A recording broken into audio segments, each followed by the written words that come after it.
Let's first toast tonight, everybody. How about a very nice big round of applause for the father of the bride, Michael Ringwood. Good evening.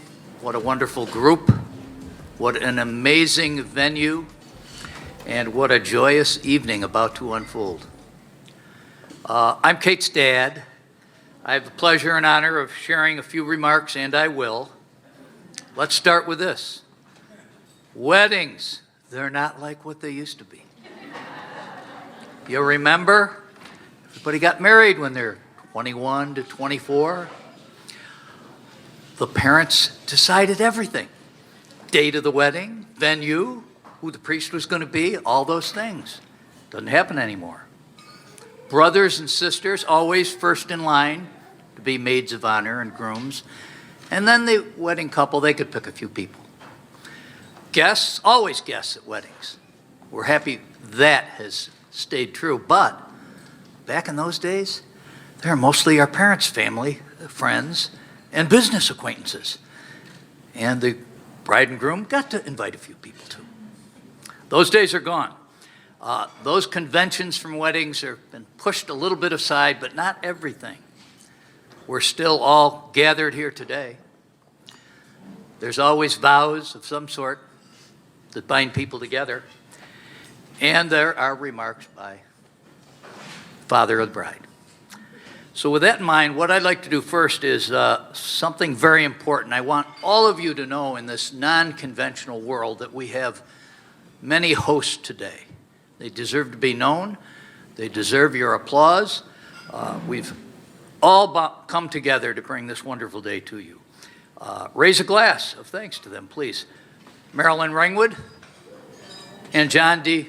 Gisare, stand up, please. Marilyn. There they are. Cheers, cheers. Mr. and Mrs. Anthony Oferio. Well, that's Tony and Fran. Let's bring the house down for them, folks. And Terry McGraw. Terry, stand up. Terry. That would be Terry and me. So I've labored to keep these remarks a little short. I never provide an advance copy of any of these things. I didn't do it at my daughter Molly's wedding, and I kept it all secret today, too. You're probably all anticipating touching words I will have strung together to describe the scope and depth of love I have for Kaitlyn. I could do that. I would love to do that, but I'm not gonna. Two reasons. Kaitlyn, from the day you came home to Mom and me back in 1987, every day since, today, every single day after, why, we all have a special bond which welds you and me, you and Mom, together like bands of steel. You know that, don't you? I do too. Second reason, more simple and more true and just a great gift to me, is I want this to be about my daughter and my new son, Kate and Chris. I'm going to say just a few things here, and I think you all really know this. They're not here together and forever by any way of whim or caprice or whatever that elusive notion of love happens to be. They're here because as individuals, they lived with hope that they would find another person whom they could share their life with. They are here together because they waited past that age of 21 to 24, guided by that hope. They're here together because once their paths crossed and hope was triggered, well, after that, they worked and they worked and they worked at it. They worked hard at and for each other. And I dare say for every one of us here today, in person and in spirit, we're glad you did that, Kate. We're glad you did that. So what could be left for the father of the bride to say? Just a little more, just a little more. it's really something in the nature of what I describe to be a prayerful wish for them. These are not my words. I've stolen them from others. I'll attribute later if need be. But a prayerful wish I have for you, Kate and Chris, is that guided by the hope, is that you'll come to know and be able to whisper to each other sometime soon. Maybe you've done it already. Hey, you, the wonderful stuff is all the idiosyncrasies that only I know about you.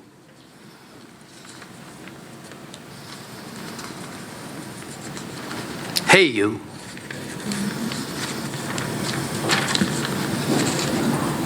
You have all the goods on me, too, knowing all my peccadillos. Hey, you. These things that many people think are imperfections, oh, that's the good stuff. That's the good stuff.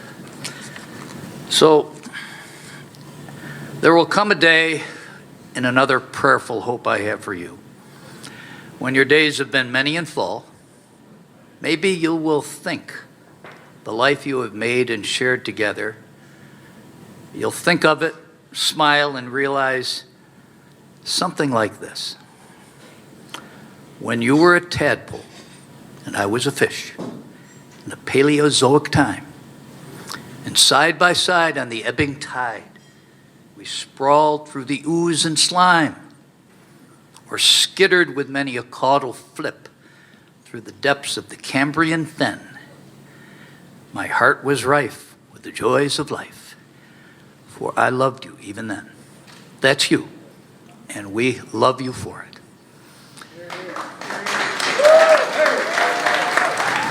Hi, everyone. Thank you so much for being here tonight. Can everybody hear me? I'm sitting here because I feel a little bit more comfortable doing that. So anyway, so Chris and I were married in September. We had a formal ceremony, but as my father said, we felt like it was very important to share some words in front of the people that we care about. So this is a letter that I wrote to you, Chris. So, dear Chris, when I was writing this letter, I kept coming back to a theme that likely won't surprise your friends or your family. That's sports. What does it mean to be part of a team? I am by no means an expert, and most of my life up until now has been about me. But as usual, you have shown me less with words and more with actions, what is possible with a partner. Each day is about showing up, pulling the best out of yourself, and supporting your partner in doing the same. Some days are magical, some days are just normal, and others still are major fails. But I think the trick is you keep waking up next to the person and try to make the next day even the tiniest bit better than the one before. Keep going. These are some of the lessons you've gifted me since our mini team was formed. Each day I watch you show gratitude for the opportunities and people who have entered our lives. Instead of focusing on what's next, you constantly remind me how full our lives are now. You are so tolerant of people's flaws and shortcomings, not with sports or politics, but in your personal life. You don't hold grudges, and you choose to see the best in the people you love. Happiness is about perspective. You always tell me that. You are resilient. When situations become difficult, you never stop trying. You remind me that life isn't easy, and I should approach professional and personal challenges with confidence in my abilities and always reflect on my accomplishments. You approach life and people with a sincerity and kindness. You truly want to be happy and enjoy what is around you. You love your friends, parents, sister, brother-in-law, nieces, nephew, cousins, and uncle so deeply. Thank you for encouraging me. The world looks much different because of you. I love you very much.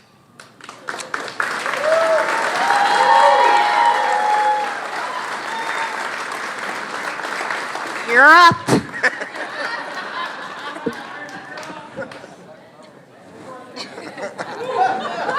Well,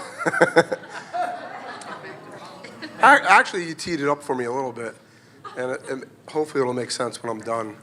Can everyone hear me? Okay. Kaitlyn and I, we formed this bond. We have certain things in common, and then we're also very different in many ways. She sits, I stand when I give a speech. She writes things down, I don't. So the thing about Kaitlyn, and many on her side of the family will understand where I'm going with this, and I think you could tell by her speech, is that she's a beautiful girl. She's an intelligent woman. She's friendly. She's social. But there's a lot more depth, and her ability to. She's an amazing listener. And there's a certain amount of sincerity and just a genuine nature about how she goes about her life, and hearing what she had to say about me is, I think, just I just admire the depth and her ability to really dig and try to understand people, and I feel really, really fortunate to have you in my life. I think I'm so proud to have you as a wife and soon to be the mother of our child.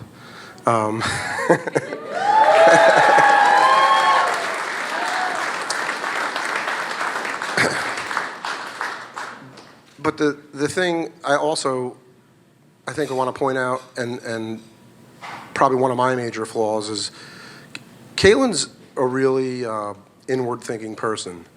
And I think a lot of those things that she just said about me, at a certain point in time in her relationship with me, she never would have thought about saying those words about me. And but it just shows you how she has an amazing ability to dig within herself, and pivot's not the right word, but really try to understand how things have evolved and how things are, and what people are about. And I think anybody that's fortunate to sit down with Kaitlyn and have a real conversation understands how insightful she is, and how thoughtful every word that comes out of her mouth is. And we're all fortunate to have her in our lives because of the type of person that she is. That was a tough act to follow.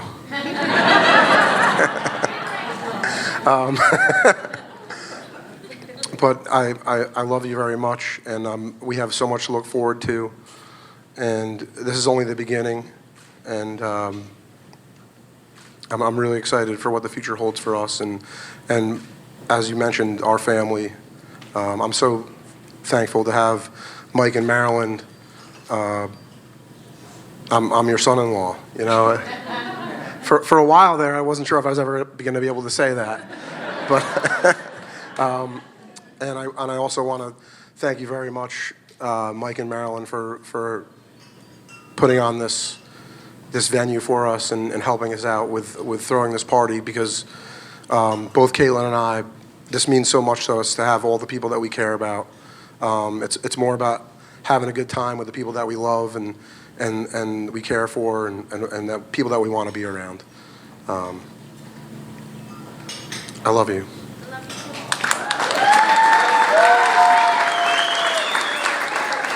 So to start off, Kaitlyn, you really look beautiful tonight. You really do. And Chris, you look like Chris. I mean, you look good. You look sharp.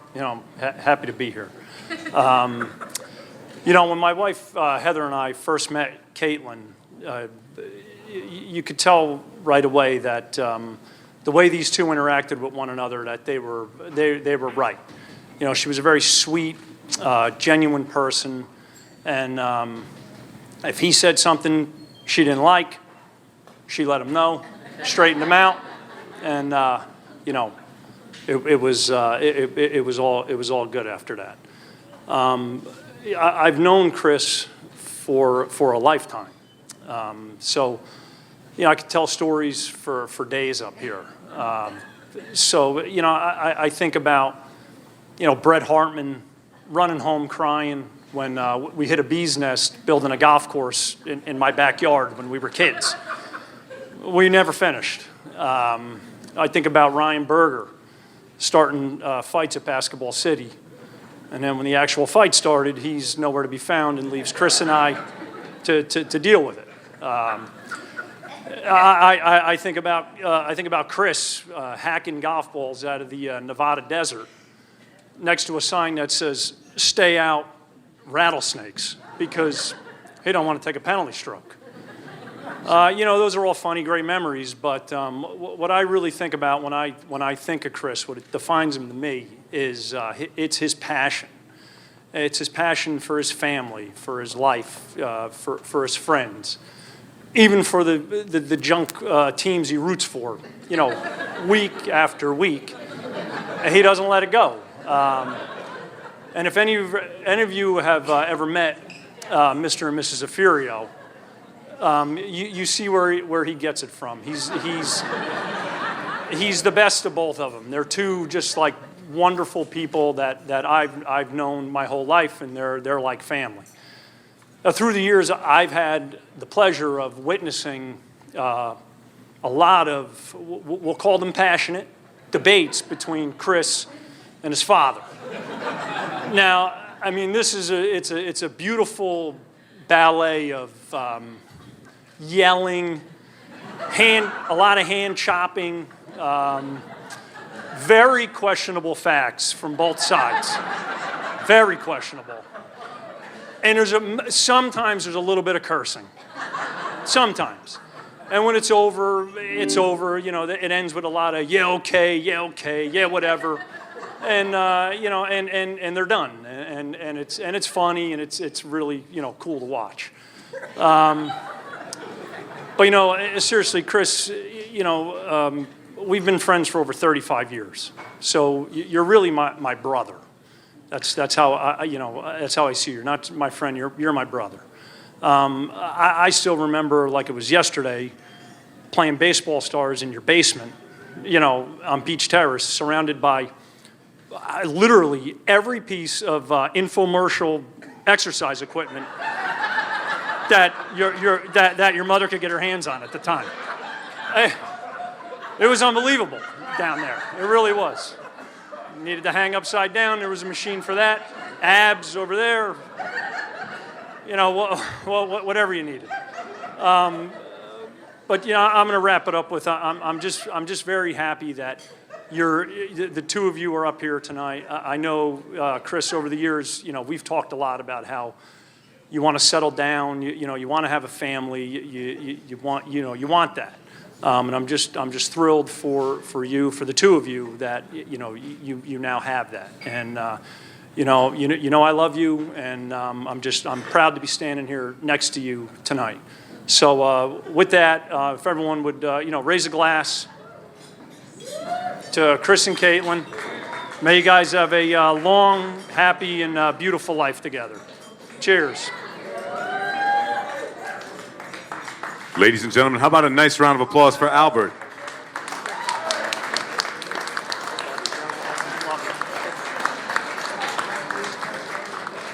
Love you guys.